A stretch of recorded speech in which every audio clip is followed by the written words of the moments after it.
So tonight's guest, I couldn't be more thrilled for him to be here. He's not just on point, but qualified to teach here, and I'm hoping that he does. Dr. Michael Gervais is one of the leading high-performance psychologists in the world. With the vision of helping his clients thrive under pressure, he has created a performance model that allows people to achieve their maximum potential, whether on or off the field. His client list reads like a who's who of the sports and business world: the NBA, NFL, NHL, Major League Baseball, UFC, U.S. Olympic Team, Red Bulls, North American athletes, as well as Microsoft and the U.S. military. I was introduced to Michael by Pete Carroll a year or so ago in Seattle, and it's very clear immediately that he and Pete share a common philosophy and vision on how to empower people to achieve and perform at the absolute highest levels. With the Seahawks, the results are pretty obvious. A Super Bowl championship, a couple dominant seasons, and as all of you know, 1 yard away from back-to-back titles. For Seahawks fans, that was a harsh loss, really harsh loss. But as you'll hear, results don't define this philosophy or this team. And you can see that in the comments from Pete Carroll, the team, and in how Michael may respond tonight. The strength of their philosophy is apparent in everything they do. So yes, we have sports, and this course was never supposed to be, Landon Donovan, Michael Gervais, Mark Cuban. It wasn't supposed to be Laird Hamilton. It was never designed to have that much sports. It just happened. But the cool thing about these things, as you've seen with Landon and Laird, and particularly tonight, is it's not about sports. It's sort of how do you apply this in life. We all face fears. We all have limiting beliefs. We all get stuck in patterns and inside our comfort zone. This isn't about sports. It's how to live an empowered and vibrant life. So please welcome Dr. Michael Gervais. Good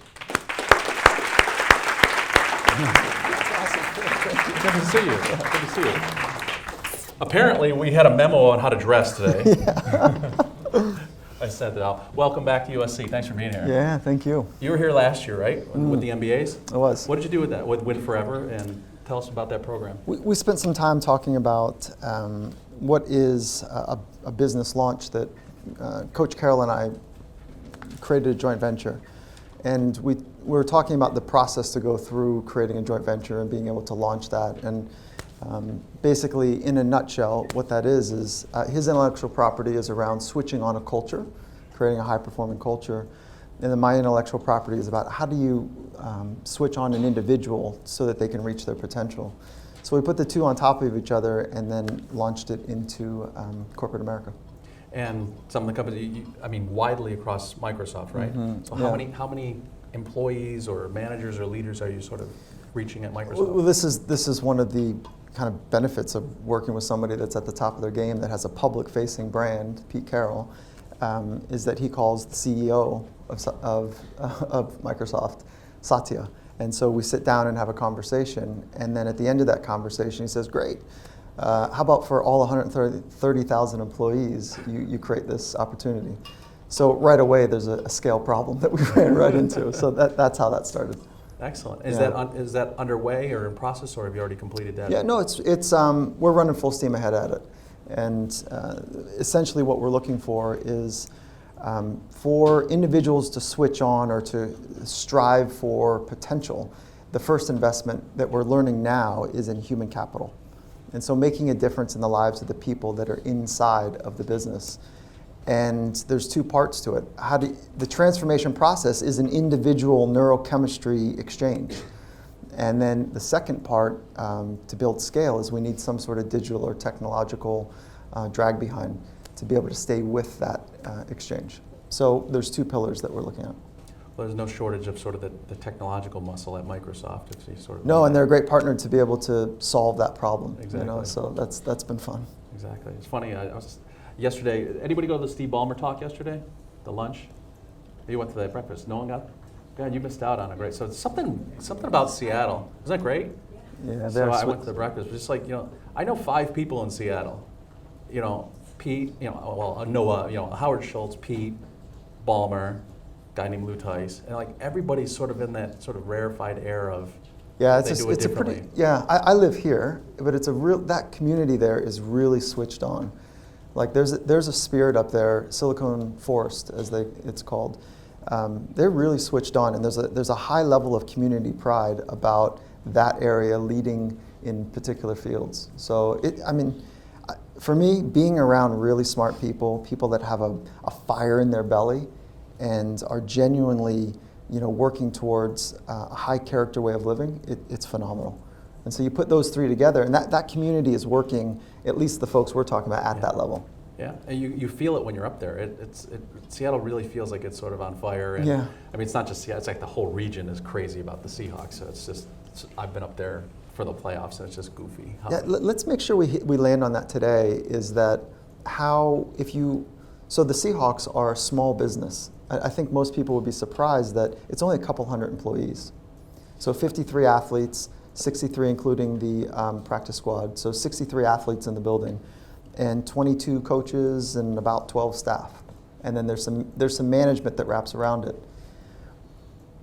But what a powerful, I guess I said we were going to talk about this later, and I'm talking about it now. So, so when you make a difference, though, in the lives of people, and they're doing something that is interesting to other people, what we found is that our efforts are to make a difference in the coaches and athletes' lives, in the way that they optimize who they are, optimize their minds. And then the second part of this is when that works and there's cameras on it, it's infused into the way the city works. So the athletes are using a shared language. So the coaches and athletes are using a shared language around optimal mindset and being relationship-based. I'll talk about that in a minute. And then what we hear is when athletes are talking in front of media, they're using that language. So then we're starting to hear commentary from NBC, whatever channel that is there, I think it's 5, that they're using the same language. And then before you know it, you're hearing the fans use the same language as they're calling in about optimal mindset, about playing for each other, about fill in the blanks of the key messages and ideas that we're working to install as a football term. And what's interesting that sort of, I think, I didn't even realize it was sort of that small when you actually put the numbers to it. There's Right. 12 people on staff.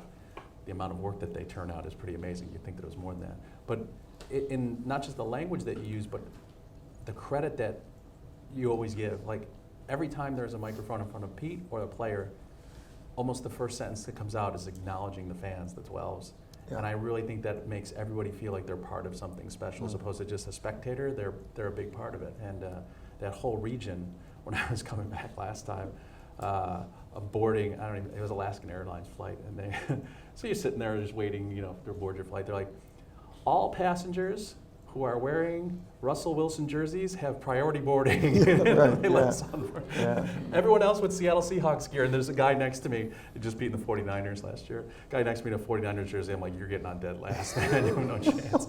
But the whole city is just so wrapped up on it. It's very cool. So let's step back and sort of start from the basics of what does a sports psychologist or a high-performance psychologist do? Oh, yeah, good question. I get asked that a lot. And the world of psychology is invisible. And so I'm spending my time working, trying to get my hands around the invisible, which I understand that's not possible. So what does a high-performance psychologist do? Let's talk about the science first. The science is a deep dive and investigation on how do the best in the world use their minds to propel their potential. So it's an investigation of optimal mindset from performers that have hardened their abilities to thrive in rugged environments. That's what sports psychology is about. And then the activity of it is, how do you take those insights and nuggets and pearls of wisdom and theories and principles, and how do you translate that to folks that are highly interested in pursuing their potential? So that's the essence. It's the study of the best in the world, and then the craft is translating that to others that are wanting to be there. And that's where I'm spending my time, is sharing those theories and principles and insights and strategies to be able to train their mind, to be switched on, to be able to be fluid, to be able to adjust in rugged and quiet moments.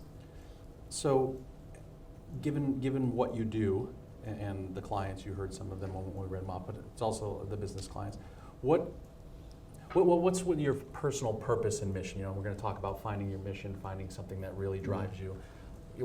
How do you measure yourself, and what drives you? Yeah, So we can get weird and talk about my personal philosophy if you Sure. want. Yeah.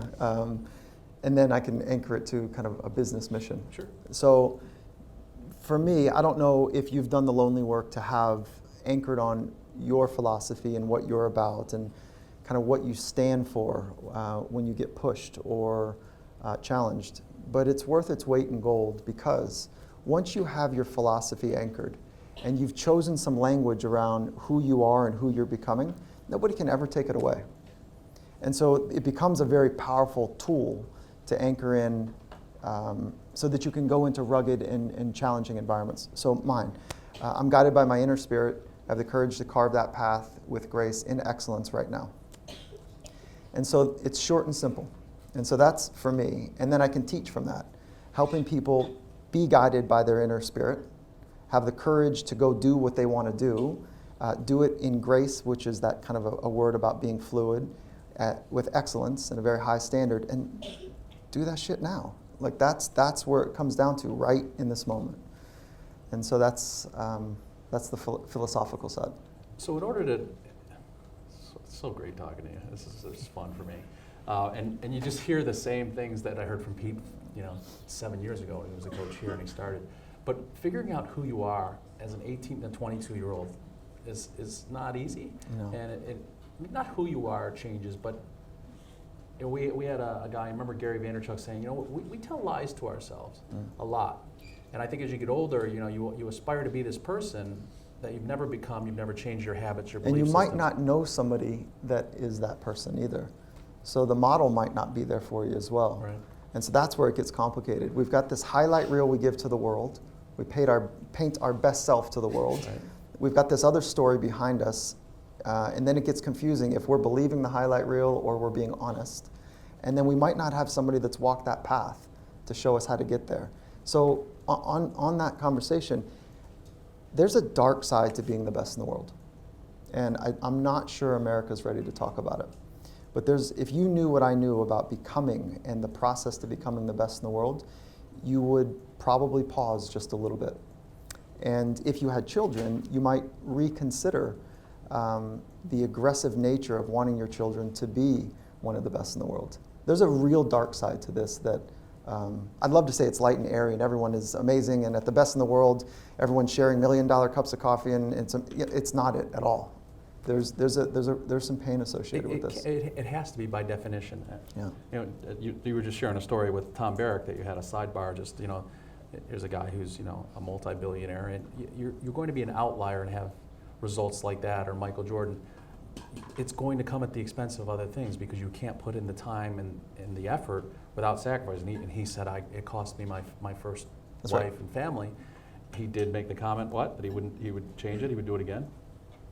So, Michael Jordan, you're going to miss some things when you're shooting, 20,000 free throws or That's whatever right. it is. So Yep. we see it at the highest level of everything. If you want to be, an outlier, you just can't do it. You can't be a generalist. You can't be good at everything, probably. And by definition, if you want to be an outlier, what that means for me, I'm not sure what it means to your class, is that you're going to pursue your potential and you're going to take it as far as you possibly can go. That journey is lonely. Most people are looking to fit in, to be connected in a way where they're being accepted by other people. And striving for the mountaintop when other people are striving to kind of have a party 3/4 the way up. That's a lonely journey from 3/4 to the top. And so I was having this conversation with somebody. She's a female athlete, 11 world titles over 14 years.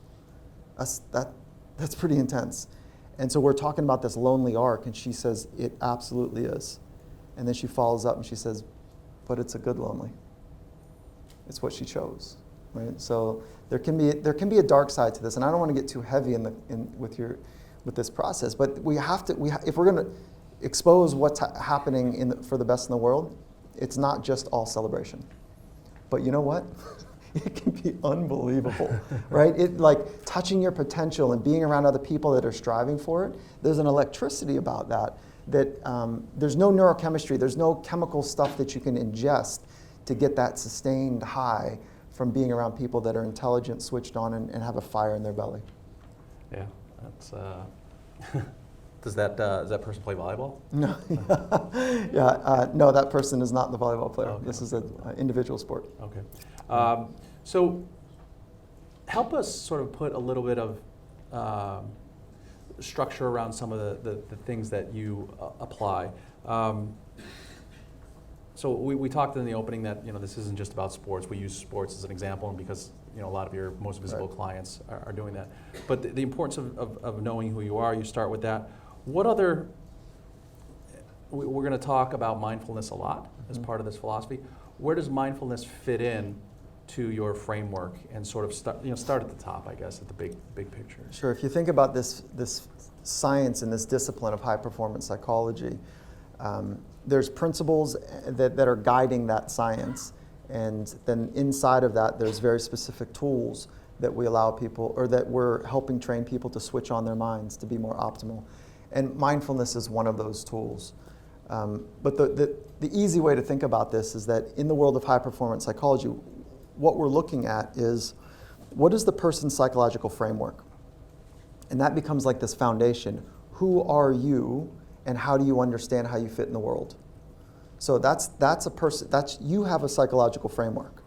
And then the second part is, well, before we move off of that, if you had, pick the game-changing mentor that had the most amazing life, and most people point to Confucius or Muhammad or Jesus, or they pick like spiritual leaders, Buddha, that fundamentally changed the world and had this high character,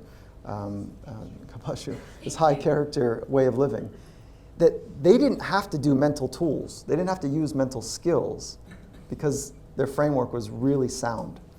And so when they got pushed or when they got challenged, they were able to be grounded and not give away who they are to the pressures of the moment.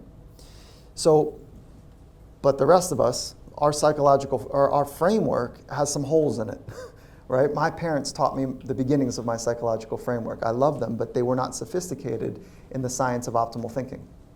But they did their best. Your parents are doing their best. When you're a parent, you're going to do your absolute best. So the science is, okay, how do we get that thing really rock solid? And that takes some conversations to unwind, to understand. And then we anchor that with, where are you wanting to go in your life? Who are you becoming? So where'd you come from? How do you understand who you are in the world, and where are you going? So there's like a beginnings, a middle, which is who you are now, and where you want to go. And then from that, we drop in and talk about mental skills. Well, what are the mental skills that you would want to be better at so that you can be more grounded and present and calm and focused? And so those mental skills, I've seen you sort of have 5 core skills that build around. Can we talk about each one? Because each one of them we've touched on in this class, and they're just so important. And intuitively these things, but they really take practice. Well, so that's the key word, is that if there's a skill, you can train it.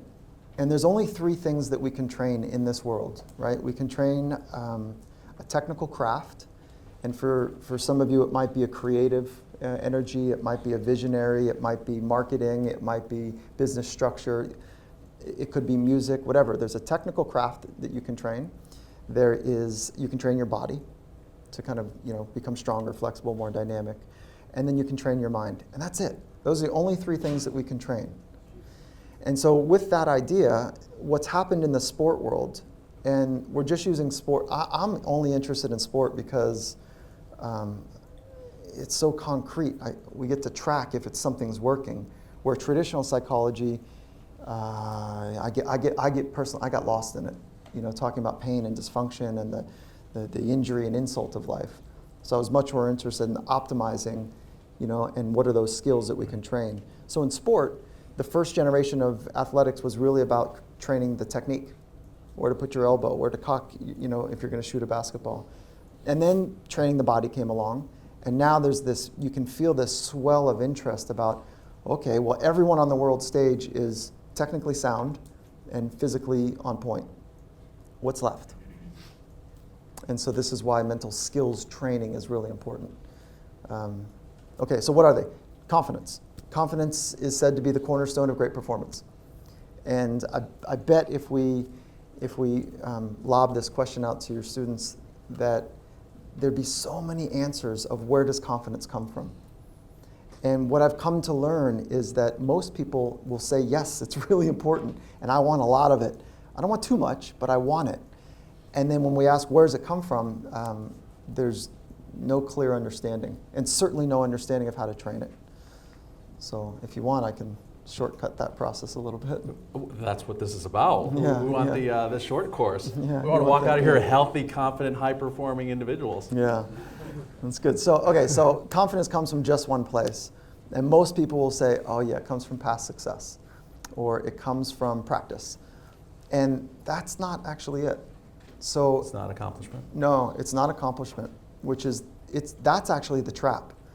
Because if you're going to base your confidence on something that you've done in the past, what ends up happening is if I shoot a jumper and the last thing that takes place is I missed, so this jumper I miss, the last piece of information I have is that it wasn't successful. My achievement didn't work.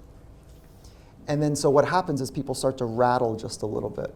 So it's a really weak framework for knowing how to generate confidence. So confidence comes from only one place.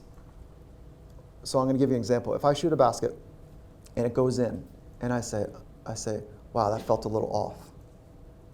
What would happen to my confidence? If I shoot the basket and it goes in, and I say, hot damn, this is a good night tonight, confidence goes up. So it has nothing to do with whether it went in or not. It has to do with what you say to yourself. So the foundation of this is that confidence comes from self-talk, your inner dialogue. And that's something that you can train, and that's something that through development you can actually increase your awareness. If there's one takeaway today, is that the investment in becoming more aware of your inner dialogue is worth every ounce of energy that you can possibly muster into it. It is the key that unlocks potential is that conversation that you have with yourself, and is 100% under your control. And until you take a deep dive and look at it and understand it and dissect it and really have awareness of the quality of your inner coach, your inner experience, average is the dirty little word that we see all too often. Yeah, we've spent a little bit of time on that actually, and I think that's probably where a great coach, psychologist, mentor really can separate from the rest, because it is tough, especially if you're sort of playing the same records over again. And we talked about that. Your self-talk, your belief system, your beliefs are the ceiling of potential. If you don't think you can do That's it, right. then Yep. you're right. All of that, and we talked about how to affirm, compliments when people give you these great flowing compliments, and whether you back away from them, whether you make a self-effacing joke about yourself, all those things, and then being really tuned into like the belittling that you can do to yourself. And so you're right. That's the first step. So, but it's the awareness Yes. that is key, right? Awareness of that dialogue. And so if you have a piece of paper and you drew 4 columns, and in the second column you wrote down epic thoughts, just really good thoughts that you like to have about yourself, right? And then in this third column you wrote down effed up thoughts. And these are all the things that get you really screwed up. Oh, wait a minute, hold on. Second column are effed up thoughts. These are thoughts that get you twisted, right? These are thoughts that you know what I mean by effed up, right? Okay. So epic thoughts is in the third column. These are stuff that's really, Wait, really first good. column is what? No, I haven't touched the okay. first one yet. Yeah. So the third column is epic, and then the fourth column is back it up. And so for every epic thought that you want to be able to say to yourself, you've got to be able to back it up at least 3 times with credibility. And so here's what I learned from working with guys in the UFC, is that they're tough. They're really tough. And they want to know that they're tough. And as soon as they get popped in the mouth and they're holding their teeth in their hand, true story, are you still tough? And if you've got somewhere to go, you've done this lonely work to do what I'm just suggesting, and you've got 3 reasons to be able to say you're tough, even if you're holding your teeth in your hand, you've earned the right to say, let's go. But you've got to go through this work. Effed up thoughts, what are the things that get me twisted? What are the epic thoughts I want to get to? And then do I have credibility to back it up? Then that first is more advanced, is what are the triggers that create the effed up thoughts? Yeah. Like a compliment might be a trigger. Smelling perfume from a past love relationship that burned you. There's triggers. For most people, one of the big triggers is public speaking. And thinking about what it means for other people to think of them. And that just becomes this massive trigger for effed up thinking.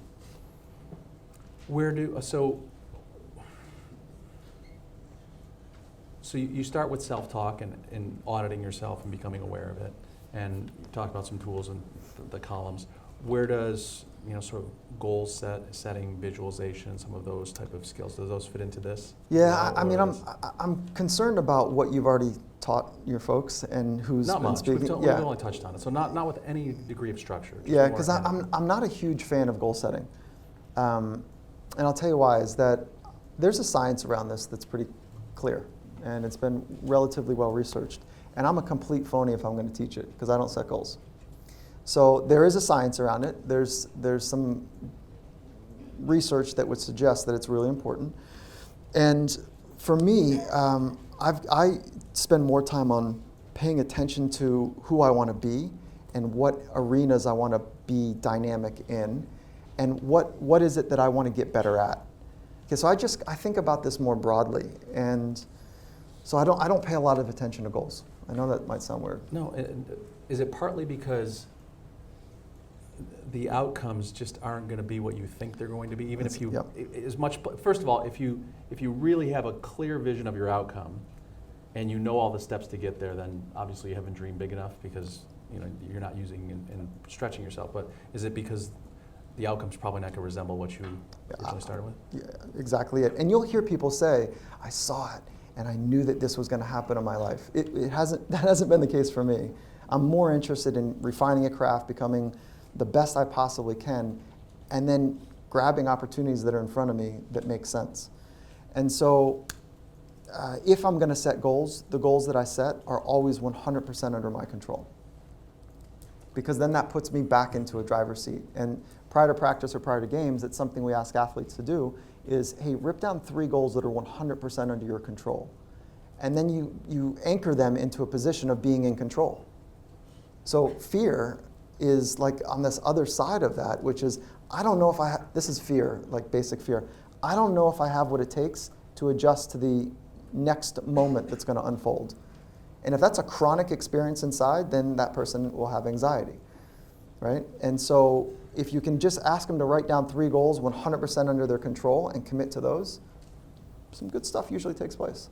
And what are some of those, outside of football, what are some of those things that we would think about? Just give us a couple examples.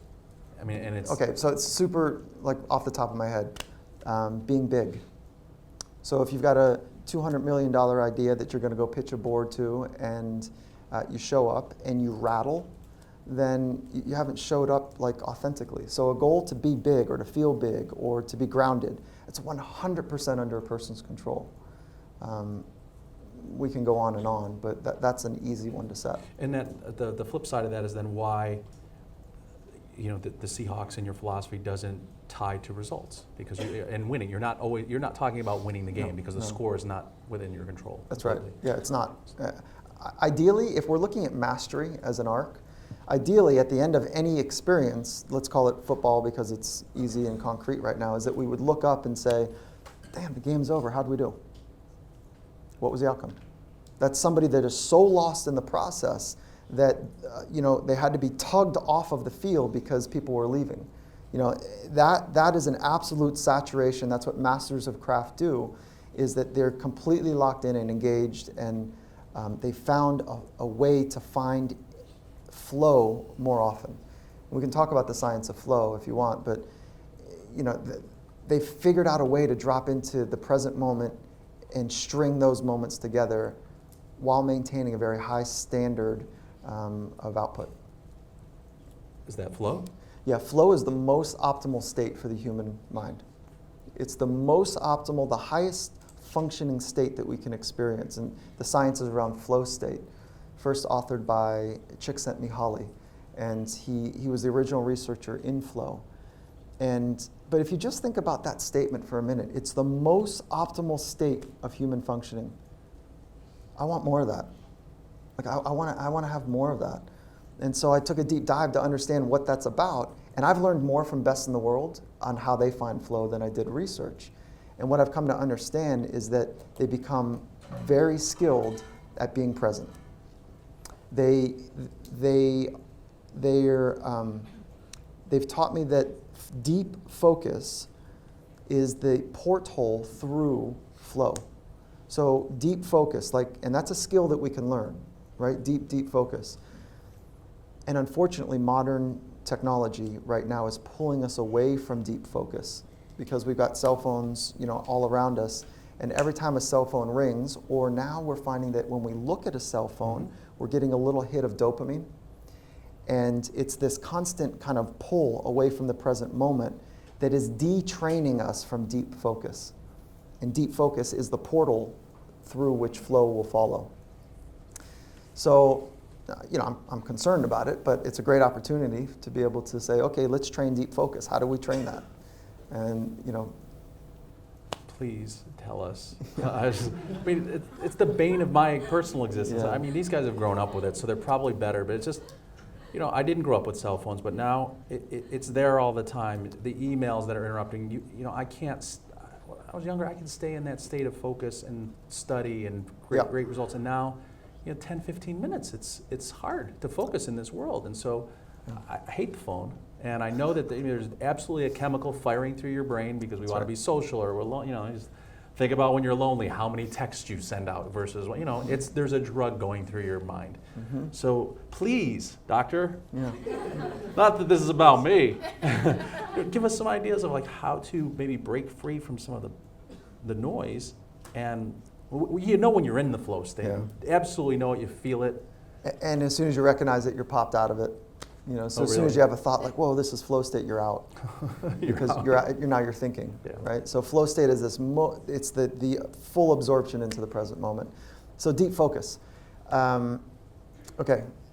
This is where iron sharpens iron here. This is not for the weak-minded, but there's a challenge. There's two opportunities that we train deep focus in. The first is to put yourself, by design, in a life-threatening situation. And so when that happens, if you find an environment where you are required to be on, because if you make a mistake, there's a serious consequence, you'll find deep focus. And action sport athletes, some of the best in the world that are in the backcountry in high stakes environments, that's how they do it. And so they're forced to be in deep focus. And they're finding more moments of flow than probably everybody in this room. So that's where iron sharpens iron. And I'm not saying that you should do that, but I'm saying we need to learn from this. Okay. And what that does is sets a perspective and level set us in a way that we're likely not in life-threatening or high-stakes environments enough where it forces us to be fully present. So if that's true for you, then we have to figure out how to train it in another way. And so one of the greatest strategies to be able to train this is through mindfulness training. And so if you can understand this part first, is that focus is a decision. The skill is, can you refocus? Okay. So if you're listening to this conversation right now, you've made a decision. And then the natural state of our mind wanders like a drunk monkey. It's all over the place. That's not interesting? Yeah, so when I first heard that there's a drunk monkey in me, I said, that's kind of cool, right? That makes sense, but it's the wandering of our minds. It's a little sloppy, it's very curious, it's undisciplined, and that's the natural state of our mind. So when it wanders away from this moment, do you have the skill of refocusing back to this moment? And mindfulness training is a great way to do it, and it's one of the reasons that right now, if you look at the research from 1980 to 2015, and the research that's been publicized on mindfulness, it was one article in 1980, and then there's this radical hockey stick to 700 and something in 2015. So it was somewhere around, I just had this in my head, 2008 is when this hockey stick arc started to happen in research. And that's about the time, I think, it's about the time that we started having, cell phones really attached to our hips because the data plans dropped and we could do that. And so you said noise earlier. Right now, at an unprecedented pace, we have so much noise coming in, but very few true signal. And so mindfulness training is a way to actually find true signal and to gate out noise. And we can talk about what that is, but I think the first part of this, though, is that if the current generation right now is doing what I imagine of what I've come to learn that you guys are doing, they're exhausted. They're gating out so much noise, they're trying to keep their head above water, and they're averaging 6.5 hours sleep a night, which is deplorable for deep focus. Not a chance.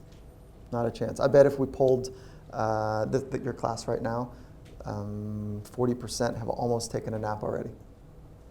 Right? Oh, right now? Yeah, right, yeah. Not in this class. Not in this class. Not in Yeah, this class. and that's because of the fatigue level Of that we're course. struggling with right now is unprecedented. There's no comparison for it. And so mindfulness training is a way to actually take the foot off the pedal and find a moment or moments of deep recovery. And it also forces you to refocus back to the present moment. So you end up having these two amazing opportunities within a 3-minute, 6-minute, 12-minute, 20-minute training session. And so mindfulness is about two things. One, it's about deep awareness of this moment, how your mind is working in this moment, how you are engaging with your body, and how that's interfacing with the environment. And in the environment is other people, it might be nature. So it's a deep awareness of your mind, your body, and the environment. And the second is, with that sustained awareness, there's an opportunity for insight, which is what truth and wisdom and the center of the human experience, where it comes from. Like, what is that insight about who you are and how the world works? And if I connect a couple dots, you remember that that's the psychological framework. So mindfulness training is this, it's not woo-woo, it's not soft. It is challenging and joyful and requires diligent refocusing to get good at it. It's a new name for something I think everybody's striving for, and it's in vogue because the people who have sort of achieved it or understand it, it works, and Yeah. it leads to a happier life, more presence, more engagement. We're social animals. We want to be connected emotionally, and the devices, that's why they're so addicting, because you're constantly connected to people and you want to be, but it's not in a real meaningful way. That's right. And so that's the irony of these things, man. They have you at the pre-wire stage of the human body that we want to be connected, and so you're constantly on it. So how can we, I'm not saying how do we break that cycle, but what are some of the things that you do as a daily routine, or some of the things that you do with your clients to sort of pull them, out of the past where there's fear and those things, and away from the future where there's anxiety, and to really be here and get closer to feeling that flow state. Cool. So I get this question often, like, I want to answer that, but there's this other question that comes before, which is, who is most interested in performance psychology? And it's been, the groups that are most interested have been folks in mixed martial arts, because they understand the importance of getting their mind right. Everybody in the cage is technically sound, and they're physically on point. And there's real danger involved in it. So it's been MMA, action sport athletes who, these are the guys that are in the backcountry of wherever, jumping off 40-foot cliffs, double backflips, because it's amazing. And little gymnasts. So those are the three that have been most interested in high performance psychology because of danger. And now what's happening is that there's this flood of interest from corporate America because of how much, how fatigued they are and how hungry they are to really leverage their life in a great way, to use their life in a great way. And so there's this insight that I want to share before I get to the methodology, which is people that are really hungry have helped me better understand how to make this really applied. Because if I always follow research, it's going to be old and not very applied. So optimal mindfulness training is said to be between 20 minutes a day to 6 minutes. So 6 minutes is considered a minimal effective dose to get health benefits and performance benefits. 20 is optimal. And then I'm starting even smaller with folks, which is I'm saying, okay, so there's this thing called mindset, which means that you can set your mind. And so let's start the morning that way and setting our mind in an optimal way. So it's a 90-second drill. And it just puts people into a frame where they've switched on their brain and their focus to create an effective day.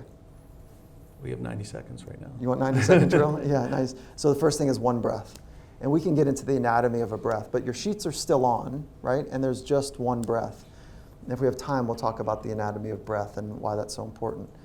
But it just gets us kind of centered, is a word that we would use there. The second thing, and so, but the idea is to completely finish that that breath. So one deep breath, let your abdominal expand, starts in the stomach, goes all the way up into the chest, feel that tension and let it go. And the mechanics of a deep breath is that the exhale is longer than the inhale. So that's it, one breath, but complete it. That's maybe the challenging part. And then the second is one thought of gratitude.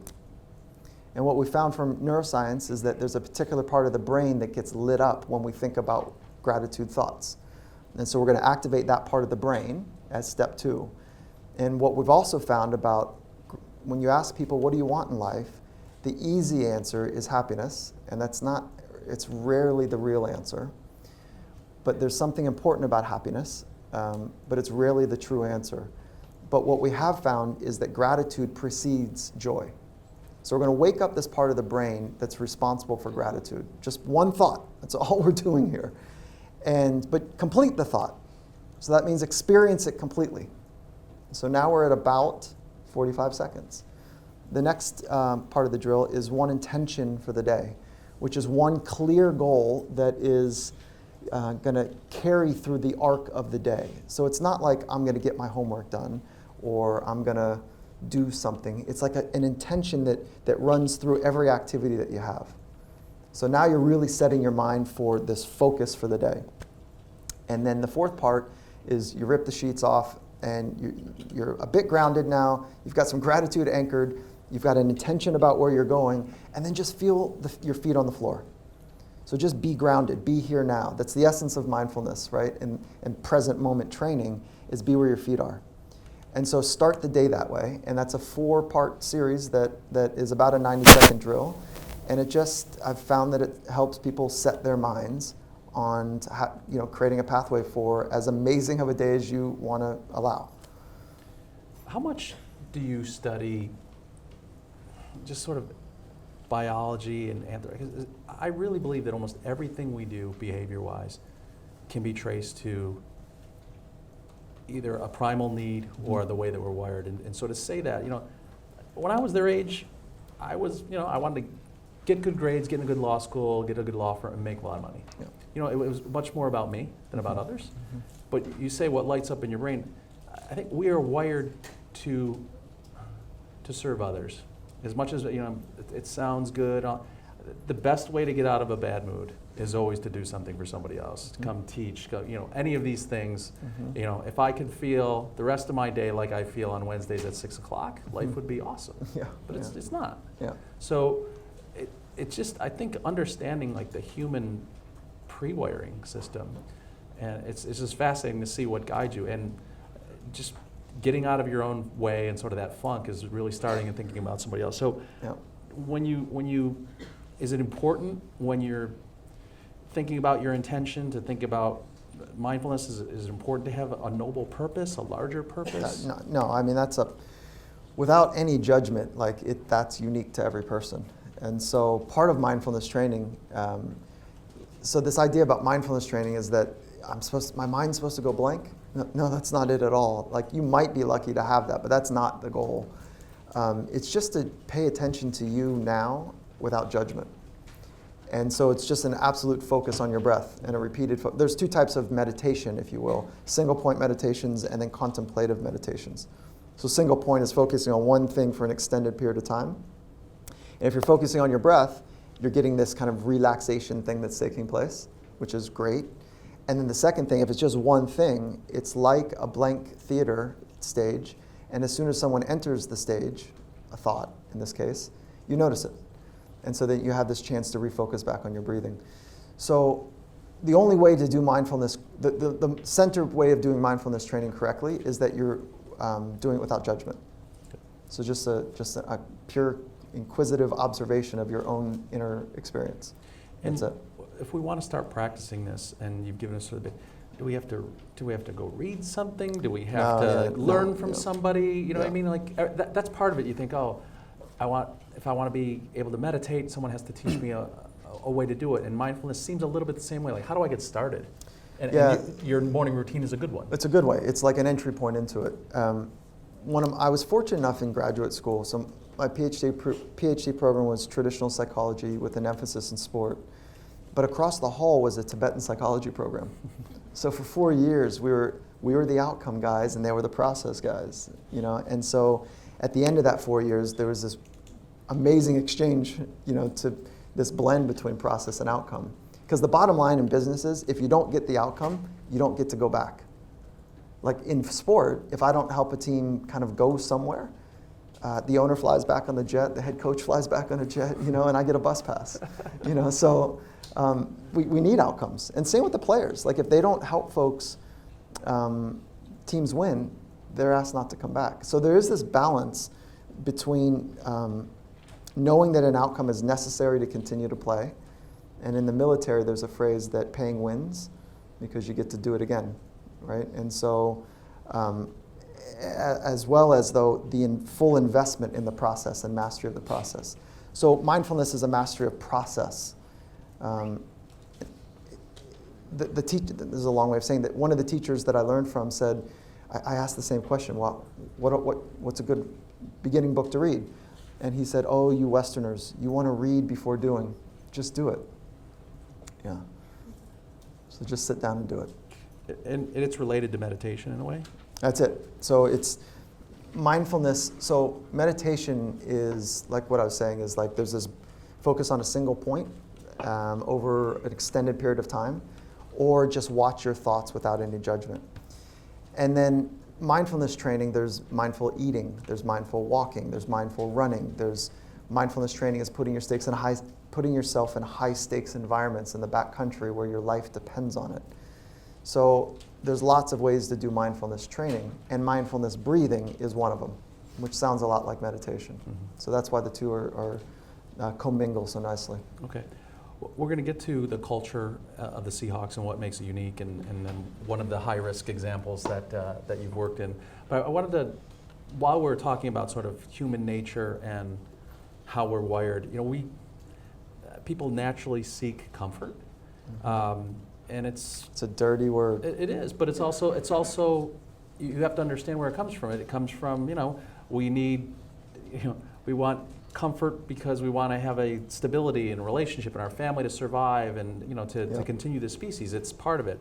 But how do you sort of help coach people, you know, to continually get out of their comfort zones and create a new normal? I think that's sort of what you've done. You know, mm-hmm. Pete's saying is like, we want to do it better than it's ever been done, and we want to win forever, and that's a new normal that's normal for you. How do we implement some of those principles in our lives?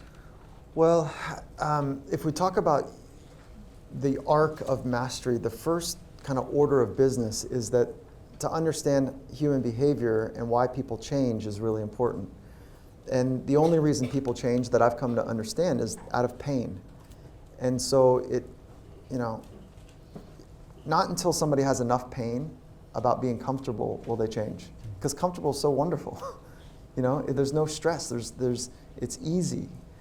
But not until there's enough pain that this experience, me choosing the couch and TV and the comfort of staying small and not going for it, not until that becomes more painful than the pain of failure is when that becomes an automatic habit to go search and look and value being on the edge of comfort.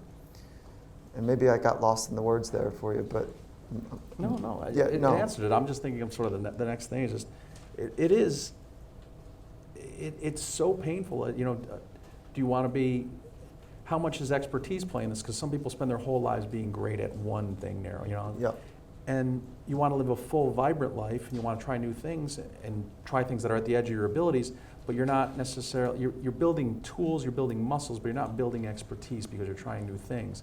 And so, you know, we've had a lot of people that are, you know, Laird Hamilton, Tom Barrack, and, you know, Landon, you know, there is not a balance in their life, you know? Balance. No, there's no such thing. There's no as that. balance. So, Yeah. So- on the world stage, there's no balance. I don't know anyone that has it. anyone or anyone in a high performance context? Oh. You're like, oh, I only live in that world. Yeah. I mean, average people? Yeah. I don't know. I just don't know anyone. I don't personally know anyone that has balance in their life. And balance may be the wrong word, but you know, diversifying your talents, and that's if you want to do Well, one thing. Okay, that's a different. Do you want to way. do one thing for 50 years and be really good at it, or do you want to continually try new things? You know, and I struggle with that because I want to live an original life. I want to live a fun life, and you know, if I want to be a good lawyer, I would have still been in a law firm. You know, I've been a perfectly fine lawyer. Yeah. I don't think that leads to a good life. So it's interesting to hear these things. So let's talk to a culture that you and Coach Carroll and you know all the assistant coaches have helped create. What is it? When you met Pete 3 years ago, 3 years ago. Yep. How did you guys connect? I don't mean like the mechanics of it, but when did you know that this is someone who really thinks in a similar way and we've got a unique partnership? Yeah, there was a moment for me. I'm not sure how he would answer this, but we met over dinner, and so we had a great conversation. There was spirit about it, as you guys have probably had the chance of learning from Pete. And there was challenging questions for each other and trying to understand, you know, how we each saw the world. And at the end of the conversation, there's a word that I've used probably 10 times tonight, which is mastery. And every morning when I wake up, I've got a young son. Every morning not every morning, many mornings I wake up and say, hey, his name's Grayson. I say, Grayson, what do you think a masterpiece would look like for you today? Now he's 6, okay? And so he says, I don't know, Daddy, but I'm gonna go find one. And so I think he was 4 at the time when he came back one day and he was all excited. He said, Daddy, I found a masterpiece. I understand, I know what it is. I said, what is it? And he said, it's love, Daddy. It's just love. I said, oh. I said, how did you know that? And he said, I was playing with my friends and I knew that this was the masterpiece. I said, wow, okay, there's something really cool here. So Pete and I had this dinner. And at the end of dinner, Pete says, we had this spirited conversation. He has a nonprofit in LA that he had crafted to make a better LA. For 18 years, I had a nonprofit in LA, giving away the insights that I'd come to learn every Saturday night. I'll talk about that later. So we both had this nonprofit kind of a benevolent love for helping others. We had this hardened approach, like stuff has to work fast. But also we have to appreciate this time arc to get better at things. And at the end of dinner, he says, what do you say you come up and we build a masterpiece together? I said, oh, what? You know, and so I'm not a football guy. Like I didn't grow up in football. So but I have such a deep appreciation for wanting to create a living masterpiece today. And those words came out of his mouth and I said, I gotta go see what he's doing. And so that's where it happened. It's so him. Yeah. But you speak a common language. Mm-hmm. How have you taken, you know, it's one thing to counsel an individual and, you know, really focus on that. And when you spread it out to, you know, the number of players on a professional team, you've got to have buy-in and delegation to assistant coaches and everyone who, you know, each position group, Mm-hmm. and their coach has to sort of buy in because that's sort of the one they're going to have the most connectivity with, right? Yep. So I mean, do you guys have lessons and talks about this with the coaches before the players and sort of how you assemble this? The model is help switch on the coaches, right? And so the Seattle Seahawks, if you just kind of follow this thread, will, I think, be a nice template. And let me back up. Language matters so much because it is the articulation of thought. Body language and verbal language is really important. So there's a precision and a preciseness, if that's a word, about language that we pay attention to. And so the Seattle Seahawks is a relationship-based organization that is developmentally minded for one aim, for people to be their very best. So it's a mouthful, but it's the relationship between yourself and then other people that's at the foundation of the Seahawks. So a relationship-based organization that's developmentally minded, meaning that we're wanting to pursue better. potential, if you will. And so the way that the model works, the way we roll that out, or that Pete has rolled it out for a long time, is coach the coaches. And so he spends time coaching the most influential coaches, which is the three coordinators and then all of the support, assistant coaches, on what a high quality relationship looks like, on self-talk, on the mental skills, on the tactical approach, on what great practice looks like. And he spent a lot of time getting that methodology very clear, very, very clear. And so yeah, it's an investment in the coaches, and then they coach the athletes.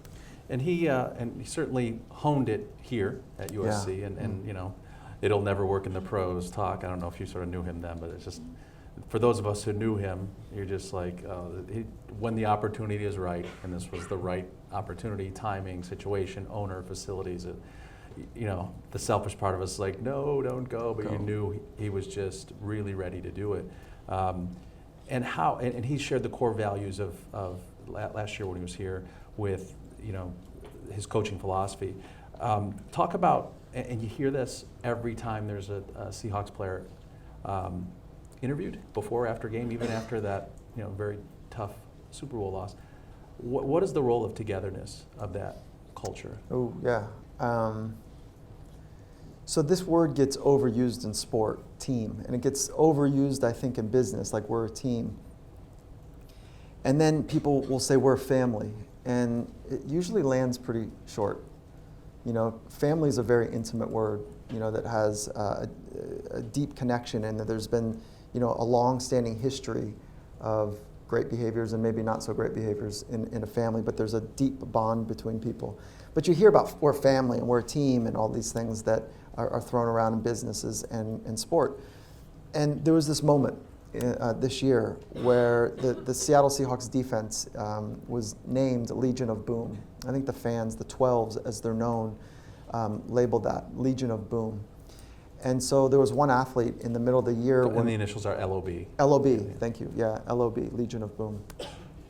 And there was a moment in the middle of the year where we were still trying to sort out who we were. We had gone through some challenges together, and the unity of the team wasn't quite what we hoped it would be. And one of the most influential people on the team stands up, and he's not the most outspoken person, but he has real credibility and weight about himself. So when he speaks, he has presence. And he said, guys, the Legion of Boom, I've been thinking about it differently. And he said, for me, LOB stands for Love Our Brothers. And that's how I'm going to play this year. That's how I've been, conducting how I think of LOB. So he anchored this word love into the locker room with 60 plus 23 plus 22 coaches, of alpha males talking about loving each other, and then how he would demonstrate it to the other people on his team. Come Sunday, come Tuesday, how he's going to demonstrate love. And it put this nice pivot into, it was one of maybe 4 different factors that put this really nice pivot into the connectivity for each other on the team this year. Yeah, it's always great when you can actually look back and say that was one of those moments, That was those one of bonding them. moments. Yeah. And Pete loves him, and you can tell, he's got him throughout his career. Yeah. Just poignant. And it's no surprise that, last year, it was even before this year, they had a survey of NFL players of what coach they'd most like to play with. There's 32 teams in the NFL, so you suspect that it's pretty dispersed, like what players want. And a quarter of the players, of all the players, want to play for Pete Carroll. That's just a huge number. Yeah. And that's before you guys returned. I don't know what their latest numbers are, but I'm Yeah. sure it's up even above that. It's just, he's doing it in a different way. That's and, right. And you can see that. So to be part of that must be just an incredible run. So you live down here, you go up there, your routine is you go up there, what, Friday to Monday? I land Saturday before the team meeting, team dinner, and then Sunday, some meetings there. Sunday's the game, and then Monday and Tuesday, and then I come back. It's quite a good. Yeah, it's great. Weekend. It's a lot of fun. I mean, Yeah, it's hard work, and it's a lot of fun, and there's, it's a higher stakes environment, and so it's there's real challenges inside the environment, but it's great to work with people that have a real fire in their belly and are hungry to explore mastery. Who's got a question for Michael? Yeah. Go ahead. Go Hawks, first of all. Yeah, go Hawks. Mike, thanks a lot. This is great. My Thank question is, right now with all the changes going on in the NFL, in the league with free agencies and trades, how do groups of people or teams how should they handle mentally change in high performance environments? Yeah, so the question is how do high performers manage change in high performing environments? Is by embracing it. Like, change is going to happen. I haven't met somebody that says, I want to get after it in life, that doesn't embrace change. And so just acknowledging that change is part of every day that happens. And if you really want to kind of have a Zen conversation about it, it's that each moment is uniquely individual to itself. And so every moment is uniquely different. So you can get good at managing change by understanding the fragility of the moment-to-moment thread in life. And so you can master change, if you will, or go on that path by really investing in a present moment living. And so it's, it's a part of life. Yeah. Yes? Here you go.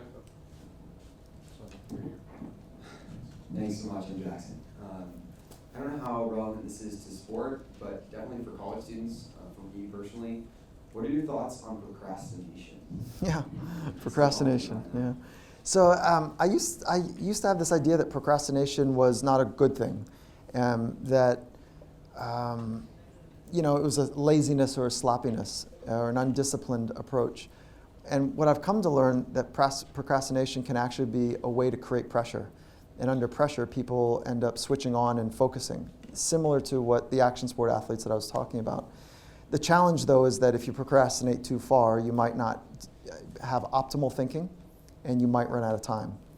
And so it's not that it's a binary experience, meaning that if I procrastinate, I'm going to do poorly or do great. But there might be a way to actually think about chunking some of the information, and then knowing that if you do good work at the end, because your heart rate comes up a little bit and you start to think really clearly, then just embrace it. But chunk some of the heavy lifting before.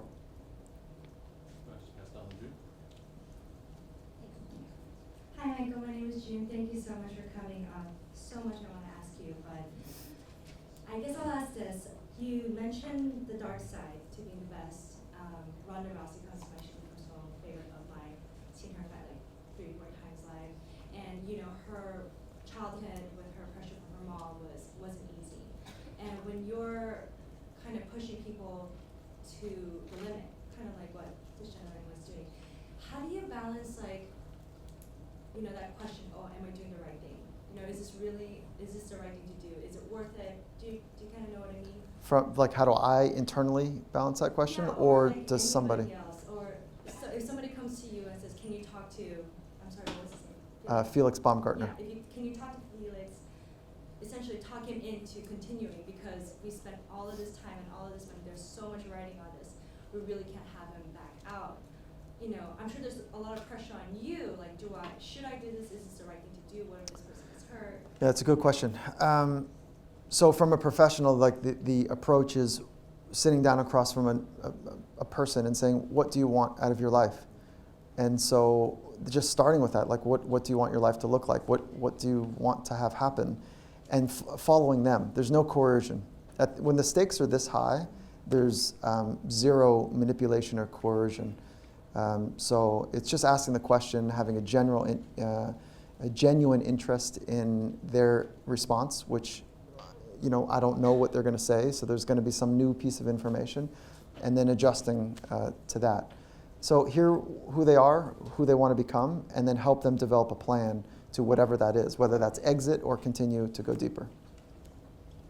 Yeah. Kind of following off that question, by the way, thank you so much for being involved. Thank you.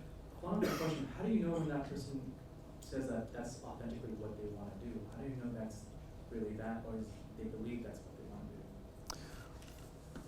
How do you know that that's what they want, and if that's different than what they believe? Well, I don't know if there's a difference. Like, people will say, I want to do amazing things, and then you say, okay, here's the first part to work on, and they don't do it. They don't mean it. So it's through applying pressure and force and putting them in rugged environments to test the internal skills that they have, in a tactical or technical environment. So let me be more specific, that if you say you want to do something amazing and then we agree on a plan and then you fall short of the plan on day 4, maybe you just have to now deal with that information, that new information. Yeah.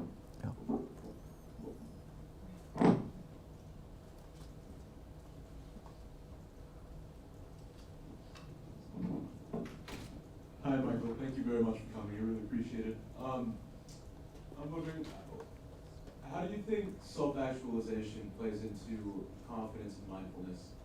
I find that self-actualization is very important in my life, and I think it contributes more than anything to my confidence level.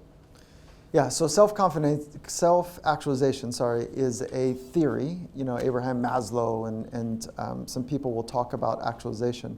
And it's actually closely linked to increased flow states.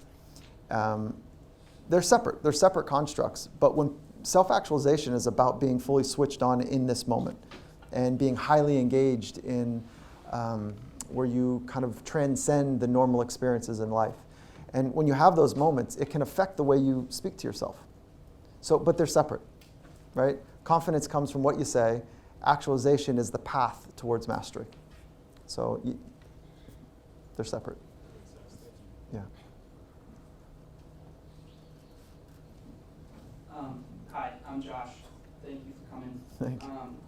So, how do you earn the trust of these people who are so high functioning and who have made it so far without the help of you or a sports psychologist? Mm-hmm. How do you put yourself in that situation and say, look, I'm the guy you need to listen to?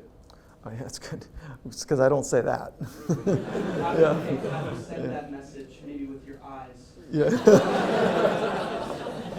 That was very dreamy, thank you. Yeah, so it's an authentic interest in people is kind of how I think that this works. Is like, okay, so who are you? Where do you want to go? That same methodology I talked about. And I'm really clear that not everybody needs somebody, and let me say that differently. Not everybody needs me or a sports psychologist. Like, they're already on the world stage. And when they're wanting to invest in the mental skills, there's professionals rather than uncles maybe that can help them through the process. So it's a genuine interest. It's like having a high regard for the human path and having a skill set that backs it up so that they can go test some stuff. Yeah, good question. Yeah. Hi, thank you for coming. My name is Maria. I'm really interested in the concept of the paradox of choice and how too many choices in life can be kind of debilitating as opposed to maybe sort of liberating. So how does the practice of mindfulness maybe combat that debilitation or perhaps reinforce it? Yeah, it's funny that the paradox of choice, what we found is that people that are depressed become overwhelmed with choice. That's kind of one of the entry points into this conversation. So mindfulness, I'm not sure what the Venn, crossover between the two is, but mindfulness is a way to signal out the noise and to get to some signal. And so it ends up kind of, for me at least, it ends up stripping away all of the chaos and the distractions in life so that the real choice, what it comes down to, is how do you live this moment rather than what watch are you going to buy or what food product are you going to buy.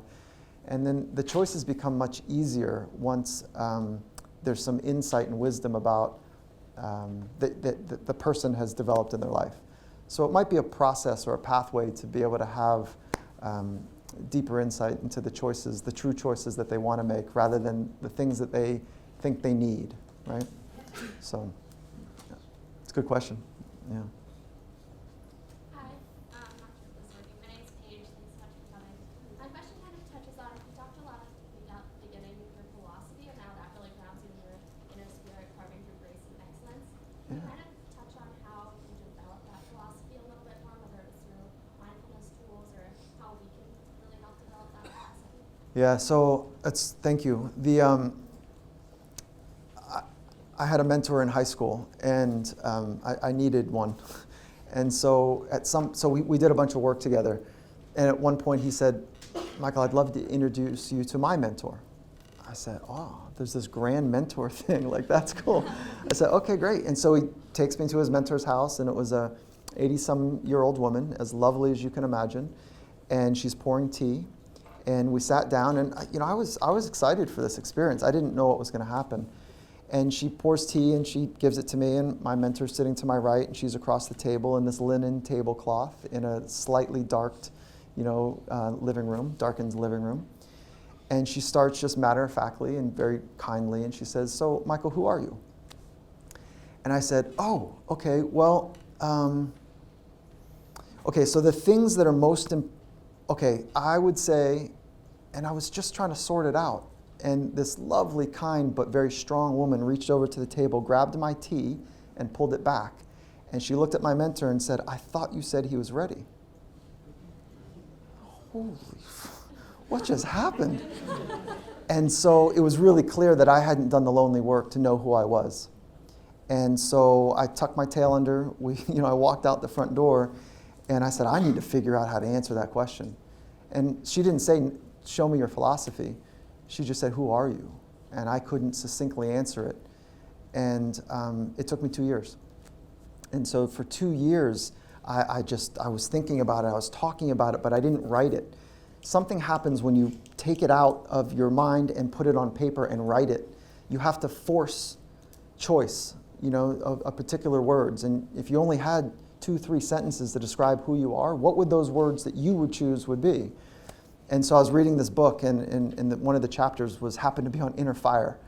And it just spilled out of me. And at the end of that chapter, I wrote it down. I made one edit of a word, and I said, "That's what it's about for me." And so that's a long way of answering that question. So yeah, if you'd like to have tea sometime, let me know.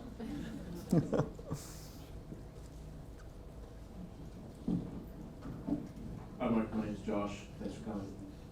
So my question to you is, you're at the top of your game, right, of sports psychology, so you've reached the pinnacle that you probably wanted to reach. So if you weren't working for the Seahawks or with professional athletes, what would you be doing within sports psychology? Like, is there any lower levels that, Okay, so if I wasn't working with high performers, what would I do with the science? Right. Yeah. Well, psychology, yeah. The science of psychology? Yeah. I didn't set out to work with elite performers. Like, I did not know that was something I wanted to do. It was just this kind of following the breadcrumbs. It ended up working out that way. I'm really interested in the insights and wisdoms and practices that people that touch their potential, how that we can shift the world through those practices. And I want to give it away. There's no reason that this stuff should be locked into only the best in the world performers. So right now, I'm looking to create a way to touch 1 billion people. And so there's only one way to really do that is through a technological approach. So taking the insights, putting it into a way that can be packaged and delivered so that potentially, how audacious is 1 billion people being able to get switched on in this way? Like, that's ridiculous. And that's what I'm trying to do. Yeah. Does that help? Yeah. So let's be really clear on this thought, is that you don't need to be the best in the world or striving to be the best in the world to use your mind optimally. But I bet you if you use your mind optimally, that you'll find something out about your performance and your potential. Business, living room, boardroom, basketball, it doesn't matter. Hello. Hi, you were talking about the 5 elements that are kind of keys to being one of the best in the world. You started with confidence and talked about mindfulness, but what were the others? Yeah, for that you have to buy my DVD. So generating a sense of confidence, being able to generate a sense of calmness, being able to create performance imagery kind of process and being disciplined and seeing how that works. Pre-performance strategies to prime yourself to be optimal in a particular environment. And then having clear goals. Those are the 5 that the research would suggest that are the 5 basic mental skills. Yep.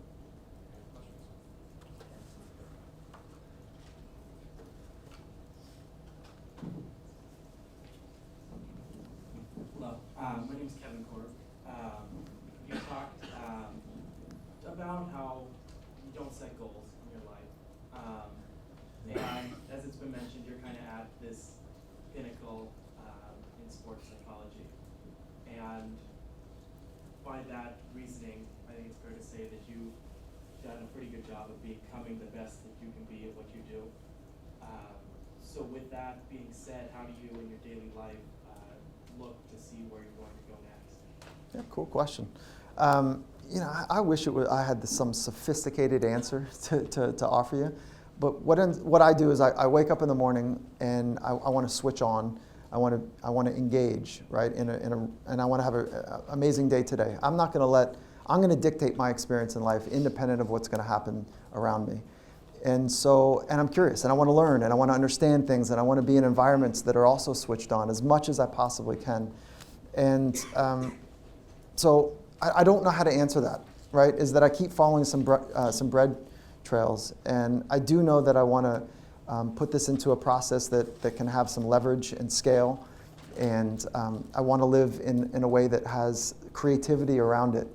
And I'm fascinated by the entrepreneurial process and how to, have optimal experiences inside of business to be able to use that to impact the quality of lives for others. So I would imagine, just as we're talking now, that there's going to be this shift in the next, 2, 3, 4 years, that I'll be spending more time in the entrepreneur setting than in sport. Yeah. Real quick. But there's so there's not a goal, like I want to do this, then this, then this, and check that. But I think as I was talking, I want to make sure that there's a clarity about this, right? I don't know if exactly what company I'll build or buy, I don't know that, but there's a clarity that I want to move in a particular direction, and there's clarity about how I want to live my life. And I'm not suggesting that you live your life anywhere close to the way I want. The idea is how do you do you best? And then how can you train your mind so that you can switch on to be your best more consistently? And that will come down to the quality and skill that you have of living in the present moment. And if you can string together moments of full immersion in this moment, that's where we begin to touch potential. Yeah. My name is Alex. Thanks for coming. As a parent, you're a life coach in essence because your kids feed off of your energy and become the type of people that they are because of being around you. Mm-hmm. I wanted to ask you, as a professional and as a parent, how do those types of interactions differ between your clientele and your kids? And is it difficult to switch off being a professional and being a parent, or do you find that they have a lot of interconnectedness? Oh, complete interconnect. That's a great question. Complete interconnectivity, like there's a thread, there's a bright line through it, which is, I think a lot of people might think of a psychologist as being somebody that's going to analyze and give advice. And either I wasn't very good at that, or I didn't get taught it well enough, there's zero analyzing and zero advice that ever really, that I operate from. So there's a deep curiosity, there's an exploration of what another person is working on in their own life. And so whether that's a best in the world or somebody who's 6 years old or, my neighbor, those are the conversations. And so it's this curiosity about how much more we're made of. And we are not fragile human beings by any means. We are rugged, we are amazing. There's an untapped potential that we have. And there's some clarity that if we could just get a little more sleep, if we could wake up with just a little more kind of spunk and belief and zeal and zest for life, that we'd be able to really create something together. So it's a curiosity that runs through it. And I'd say that that's what being around the best in the world for a number of years has taught me, is the value of being curious. Yeah, thank you. Really, these are good questions. Yeah. I know I was this self-aware at 18 to 22. No, I know. It's really cool.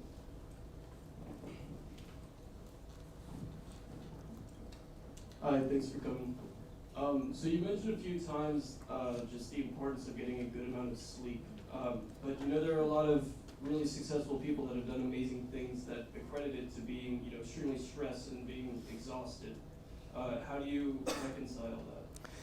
On the world stage, there's more attention paid to recovery than there is pushing.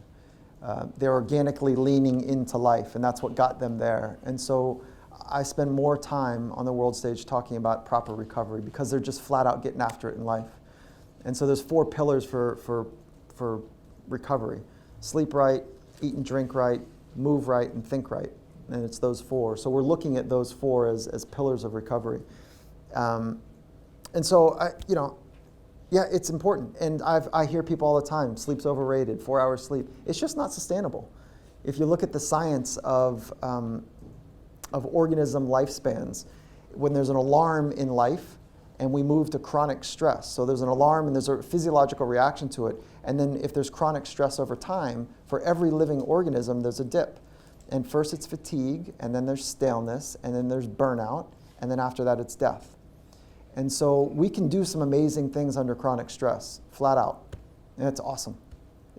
But without proper recovery strategies, at some point, that curve, we'll reach that curve. If we can implement proper recovery strategies as we're in high stress environments, then we can extend that over time. Right? So it's not just getting there once.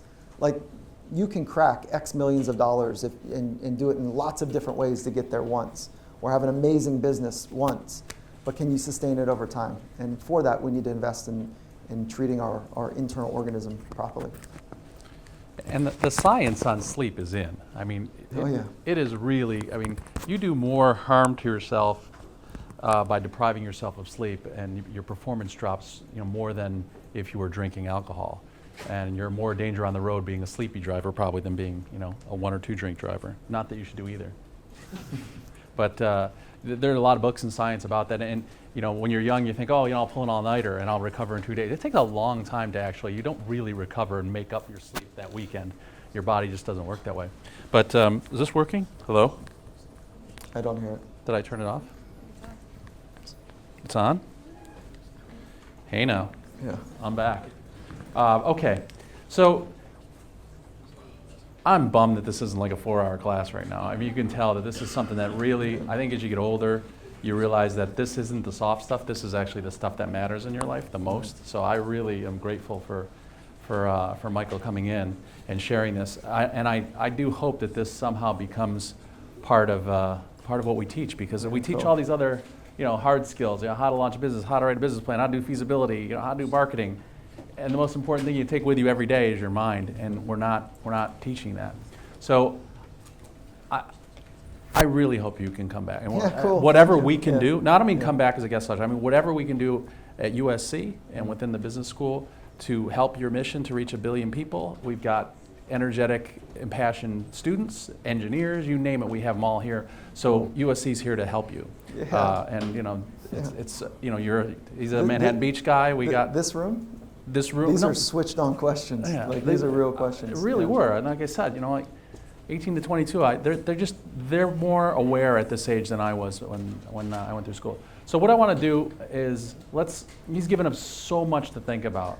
My God, so much to think about and so much to practice. So let's give him something back. Let's think about 5 years, 5 minutes. There's so much to take. What things are you going to take away from Michael's talk tonight that are really going to resonate in your life? You ready?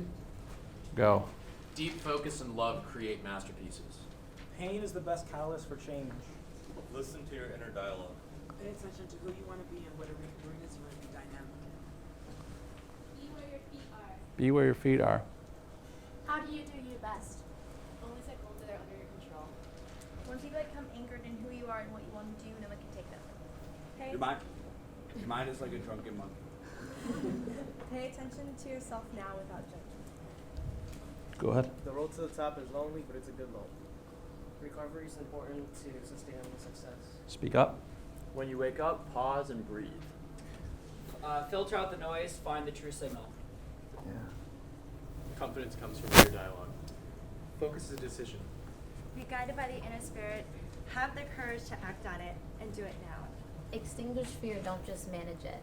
Set goals that are 100% in your control. Wake up every morning with some extra zest. Mastering your inner experience is the ultimate factor in unlocking your potential. Nice. Confidence is the cornerstone of great performance. Mindfulness is a process of practice. Coming down here. Be skilled at being present. Last one, Jackson. This stuff needs to be taught in Marshall. Let's hear it. Hold on. Let me get one. Yeah. The next generation is amazing. Let's hear it for Dr. Michael Gervais.